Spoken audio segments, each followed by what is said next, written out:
Hello everyone, hope you're having a good week. I'm continuing with the blurbs and beginnings of my novels, and today it's the turn of The Bones of Summer. This is the sequel to Maloney's Law, but it can be read as a standalone as well. They both can be, no problem. It's a dark psychological thriller about one man's journey to confront his own past.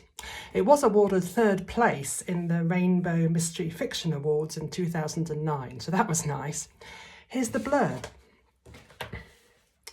When Craig Robertson's religious fanatic father disappears, Craig is forced to return to the home he left behind after an underage affair in order to look for answers.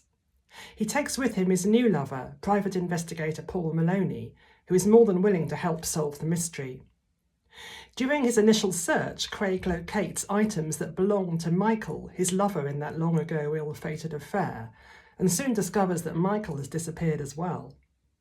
The search becomes an investigation into Craig's past, and because of distressing gaps in his memory, he's terrified of the truths he might find. As Craig's obsession with uncovering clues grows, however, his fragile relationship with Paul begins to disintegrate. Haunted and stalked, Craig has to face down the horror of his memories if he wants to have any hope of a future at all. So that's the blurb, and this is the beginning. The evening Paul finally rang him, it had been the last thing Craig expected. He'd spent a rough day out on a modelling shoot, trying to look sultry and continental in a boat on the Thames in the middle of December. The rain had been pissing down and the makeup girl had to redo him every 5 minutes. He didn't complain though. It was hard enough getting a job at all without screwing it so he didn't get hired again. Word soon got round in this town. Not like where he was brought up, where secrets could be hidden for a lifetime. Anyway, the shoot dragged on because of the rain, and it was past 8 by the time he got back. The phone was ringing when he walked into the shared hallway, tripping over the post and brushing the dampness from his hair. So he picked up the receiver before the answer machine clicked on. Craig never knew when it might be business. It wasn't. "Hello?" the voice on the other end said. "May I speak to Craig Robertson, please?" He knew who it was at once. His heart beat faster and his skin felt as if it was being stroked with feathers. His caller had had the same effect on him the first time he'd seen him, the first time he'd kissed him. It had felt back then as if for a few minutes everything and everyone else had slipped away. "Yes, speaking," Craig managed, and then, "Is that Paul?" "Paul Maloney, yes."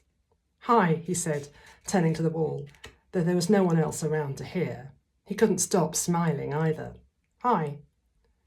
And then there wasn't much else to be said. A couple of minutes later, Craig had arranged to meet him for a drink in an hour's time. Paul named a bar in Soho, not far from where they'd met. Craig calculated he should be able to make it, even with a quick shower and change of clothes. A shave would have to wait, though. He hoped Paul liked the stubbled look. It was what the Thames guys had wanted today. 20 minutes or so after he'd ended the call, he was out of the house again. He wasted another few seconds picking up the letters from the mat and dropping them on the hall table. He didn't have time to look through and sort them. Besides, the post was rarely for him. Later, of course, he realised he should have checked and found the one from home. But actually, he was glad he didn't. So that's the beginning of The Bones of Summer. I hope you enjoyed that read and have a great week. Bye.